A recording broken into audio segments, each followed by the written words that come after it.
반갑습니다. 앞서는 생명과학 전문가 김희석 선생입니다. 자, 이번 시간 우리 이제 코어 강좌에 대한 오리엔테이션을 시작하려고 합니다. 우리 코어 강좌는 유전 핵심 강좌고요.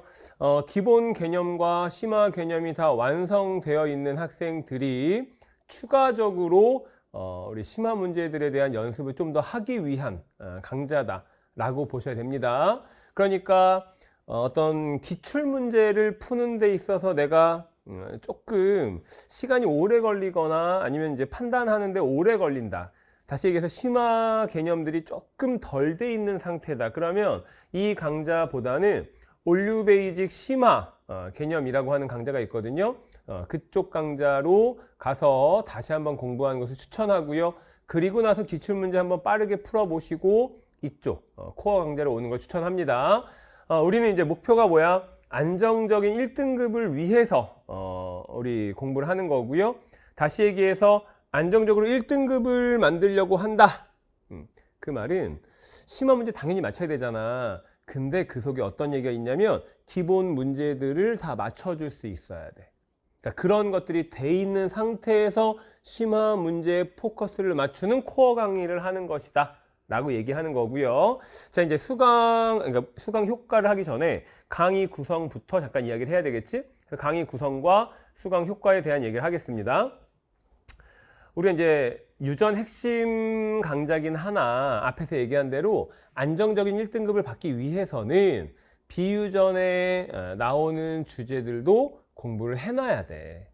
그건 자, 비유전 파트는 내가 알고 있는데 이게 아니라 만 문제를 풀면 만 개를 다 맞출 때까지 연습을 해서 완벽하게 맞춰야 된다고 보셔야 됩니다. 알겠지? 그래서 이제 그런 쪽에서 여러분들을 살짝 흔들 수 있는 문제들이 나올 수 있거든. 그거를 조금 짚어주는 비유전 원포인트라고 하는 주제가 좀 있고요. 자극전달, 근수축, 항상성, 그리고 이제 방어작용, 혈액형 요 내용들을 한 8문제, 5문제, 3문제, 3문제 뭐 이런 식으로 해서 한 포인트씩 좀 맞춰보려고 하는 거고, 이 코어 강좌는 총 17강으로 구성이 됩니다. 50분씩 17강. 그런데 요 원포인트 비유전 파트가 3강입니다. 그러니까 유전 파트가 14강이 되는 거고요. 이 비유전 파트가 3강. 쌤이 이제 OT를 찍기 전에 먼저 이제 1강을 먼저 촬영했거든. 그래서 이제 1강을 찍어 보니까 우리 50분씩 17강이잖아. 근데 1강이 90분 나왔어. 쌤이 최대한 어쨌든 얘기를 해주려고 하는 거니까 강의를 짧게 찍으려는 게 목표가 아니라 강의를 제대로 찍는 게 목표니까 이해해 주시고요. 자, 아무튼 그렇게 해서 비유전이 3강이고요. 유전 강의가 14강이잖아. 50분씩 14강인데 핵심 원리 파악하기, 이게 무슨 얘기냐면, 자, 우리가 세포분열 파트를 정상유전으로 배웠어. 그리고 돌연변이 파트에 세포분열이 또 나올 수 있단 말이야. 그치? 뭐 비분리라든지 구조 이상이라든지 구조 이상 상태에서의 비분리라든지. 그러면 그런 것들을 같이 공부해야 되는데, 실제 우리 교육과정에서는 세포분열을 예를 들어서 뭐 한 1월 달에 공부했다 치자. 그러면 돌연변이 파트는 3월 달에 공부하게 돼. 이런 약간 텀이 생겨. 그러니까 돌연변이 문제도 분명히 세포분열 파트의 정상유전 내용을 갖고 와서 풀다가 돌연변이 이렇게 가야 되는데, 이 내용을 너무 텀을 길게 두고 따로따로 공부하니까 다른 내용 같이 느껴진단 말이야. 그러니까 이 문제의 원리를 여기다가 못 쓰고 돌연변이는 또 돌연변이가 뭐가 있나? 이렇게 생각을 하게 되는데, 실제로는요, 여러분, 유전이라고 하는 하나의 이 뿌리가 있어. 그 뿌리가 정상유전이야. 그래서 정상유전 안에서 우리가 공부를 열심히 해놓은 다음에 그 정상유전의 범주를 벗어난 여기, 그럼 요 파트가 돌연변이. 이런 식으로 여러분이 한 번에 합쳐놓는 연습을 해보셔야 됩니다. 알겠지?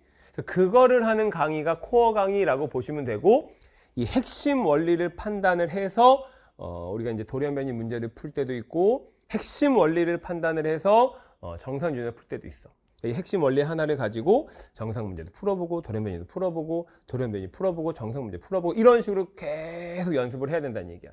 트레이닝을 하려고 하는 강의가 코어 강의가 되겠습니다. 됐지? 해서 쌤 책을 보면 가계도 분석이라고 나오거든? 근데 그 안에 정상 가계도도 있고 돌연변이 가계도도 있어. 지원기 분열 중에 여러 세포라는 주제가 나와. 그럼 거기에 정상 지원기 분열 중에 여러 세포도 있고 돌연변이 문제도 있어. 그러면 정상 문제와 돌연변이 문제에 모두 활용이 되는 핵심 원리를 쌤이 설명을 해줄 거고, 그걸 통해서 정상 문제 풀어보고 돌연변이 문제 풀어보고. 됐지? 그래서 이렇게 내용들을 하나로 합쳐보는, 정상과 돌연변이 하나 합쳐보는 강의가 코어 강의라고 생각하시면 되겠습니다. 그럼 이걸 들으면 여러분이 이제 어떤 효과가 있냐. 우리 문제풀이, 심화 문제풀이 다 그렇긴 해. 쌤의 올류 베이직 심화 개념도 그렇게 구성이 된 거고, 우리 베리에이션 시즌 1, 2도 그렇게 구성이 된 거야. 이것도 마찬가지. 뭐 하는 게 포인트냐면 시작점을 찾는 거, 그리고 전개 과정을 파악하는 거. 이 내용들의 포커스를 맞춰서 쌤이 설명을 할 거기 때문에 여러분이 이 강의를 보게 되면 이런 문제가 나왔어. 조건들이 이렇게 나오면 여기서 시작해야 경우가 적구나. 여기서 시작해야 시험 현장에서 명확한 판단을 할 수 있구나. 이런 걸 배우게 될 거고, 또 전개 과정도 시작을 이렇게 했으면 그 다음 뭐 A, B, C가 있을 때 내가 어떤 요소를 봐야 명확하게 전개해 나갈 수가 있구나. 어떤 요소를 보면 전개해 나가는데 명확하지가 않구나. 이런 것들을 배우게 될 겁니다. 됐지? 당연히 시작점과 전개 과정을 파악할 때는 문제를 구성하는 요소를 분석할 수 있어야 되고요. 문제에 있는 요소들을 통해서 경우 판단을 할 수 있어야 되겠지? 그래서 쌤이 설명을 할 때는 당연히 요소 분석하는 이야기와 경우 판단하는 이야기에 포커스를 맞춰서 하겠지. 그러니까 쌤 수업을 들으면 요소 분석을 할 수 있는 시각이 생길 것이고, 경우 판단을 할 수 있는 사고력이 생길 거고, 시작점과 전개 과정을 판단할 수 있을 거다 라고 얘기를 하는 겁니다. 됐죠? 오케이. OT에서는 뭐 이 정도 하면 충분할 것 같고, 1강 쌤이 찍어놓은 거 있으니까 또 1강도 여러분이 확인하면서 이런 식으로 진행이 되는 거구나 라고 하는 것을 한번 맛보기로 보시기 바랍니다. 수고하셨고요. 쌤이랑은 강의에서 다시 만나겠습니다.